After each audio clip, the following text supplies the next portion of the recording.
Well, this is an interview long overdue on The Fan. One of the great characters of rugby league, South Sydney head to toe, even though he played with some other clubs. Mr. Craig Coleman, welcome to The Fan. Well, thank you, Vossi. It is so appropriate that we come to Redfern Oval. There is no other place that we can interview you. Your life is around this ground and this place. Oh, exactly. This was my backyard. As a kid growing up, you know, I spent most of my childhood here in South Sydney Police Boys Club across the road. You lived that way. You went to Redfern Primary that way. As you say, you spent a lot of time at the ground. Can you remember the first time you came to Redfern Oval? Because legend has it you were a great one at getting in. You probably never paid to get in once. Would that be true? Exactly. Not once did I pay. I had about 8 different holes in every fence. And in them days, Vossi, they had a paid council employee to shoo people like me off. But after a few weeks, he said, "Oh, he's too good for me." Yeah. Well, he had the speed of a halfback. Well, sometimes he got locked in his office downstairs because there was locks on the outside doors. How good's that? The fact that you are so Redfern, you know, born and bred, to play for the club, to captain the club, to coach the club, what does that mean to you? Oh, everything. It's South Sydney's I'm a Redfern boy through and through, and all I ever wanted to do was play for South Sydney. And you know, I'll never forget it, Vossi. 1980 it was. I was 17. I just finished playing Jersey Flag, and I was over at the Police Boys Club playing basketball. And Brian Smith come in and he's watching us play basketball for a little while, and he just pulled me over. He said, "Mate, would you like a game of South?" And I said, "What I what?" You know, and the rest is history. He was the under-23. He was under-23 coach. He was a young man himself. Wasn't he? Yeah. The first grade debut is 1982, coming off the bench. But the actual starting debut, where you were the starting halfback for South Sydney, pretty fair halfback, pretty fair young halfback in the game. It's against Parramatta, and what's more, they're the defending premiers, and what's more, South Sydney win. The dream run-on debut for the boy born to play for South Sydney. Oh, definitely. I'll never forget it. It was just, you know, in my backyard, right here, and you know, Parramatta got away to a bit of a lead on us in that game, and Jack Gibson pulled off Cronin and Price.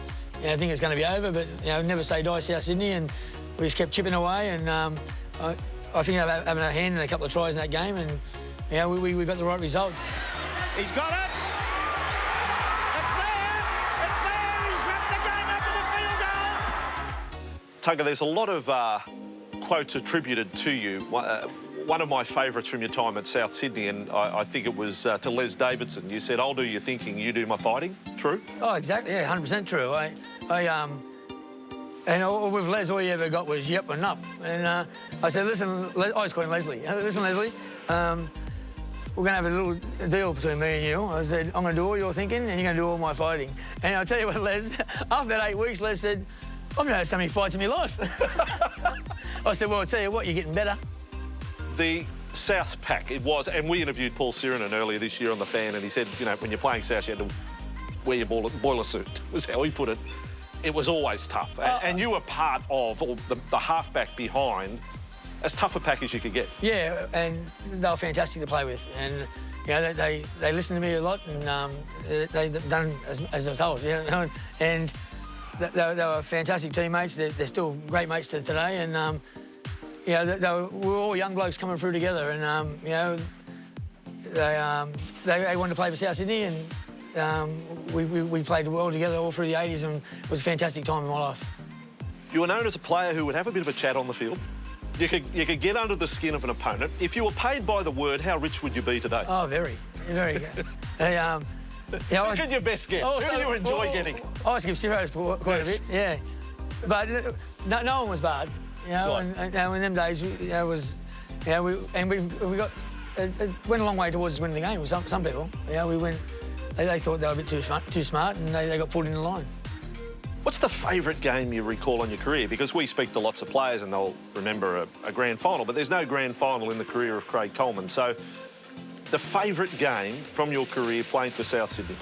Well, my first game, you know, my debut was my lifetime dream. Yep. But, you know, we had some, you know, the South St George matches, you know, us and Balmain, like, they had great packs of fours as we did, and they looked forward to playing us as much as we wanted to play them. And you know, But back in them days, Vossy, we go to Balmain leagues after the game or South leagues after the game, and they've made fantastic times. And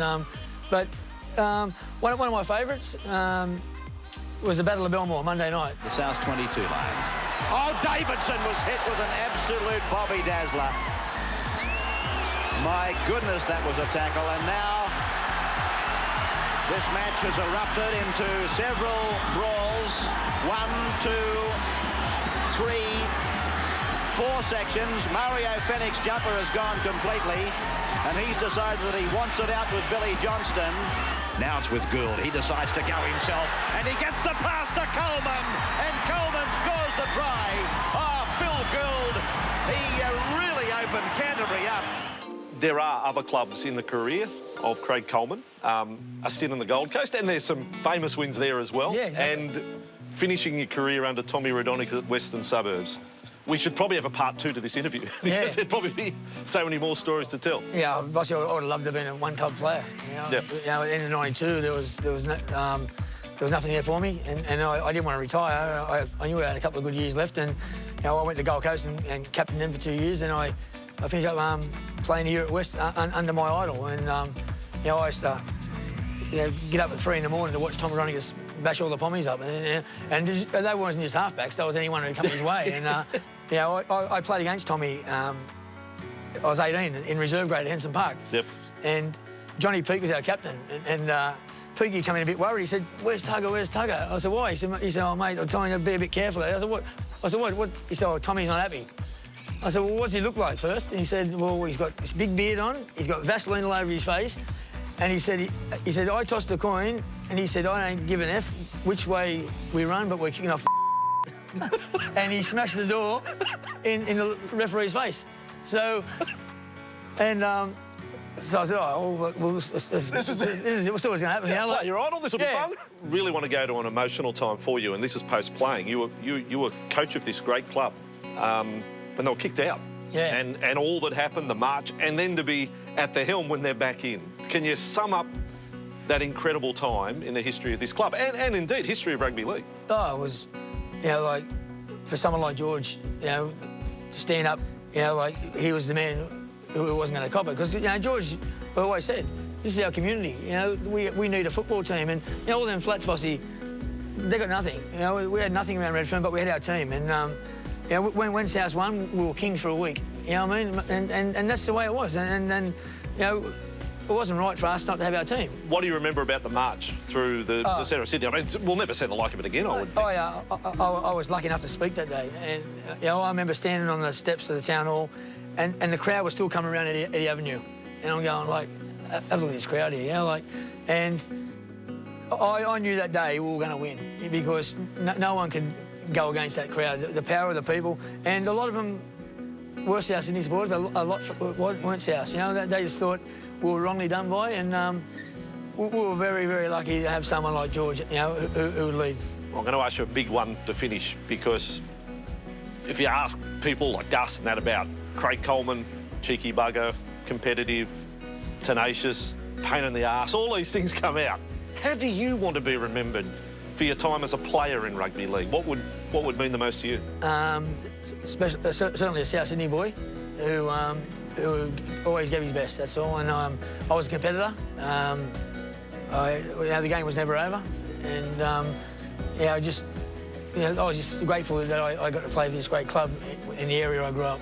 Now, you're finely dressed today too. I mean, you're very much the Rabbitohs man. I can picture you getting around the streets in Rabbitoh gear every day, but this is brand new, hot off the press. Well, waiting for you, Vossy. I'm running to Blake Solly, the CEO of South, and he's a great South Sydney man, Blake, and he said, Craig, this is a brand new jacket. They're out today, so I'm the first one to model them. So nice. I've never been a model before, so today I am. Well, and thanks, Blake Solly. Craig Coleman, thanks for coming on The Fan, mate. Much appreciated. Thank you.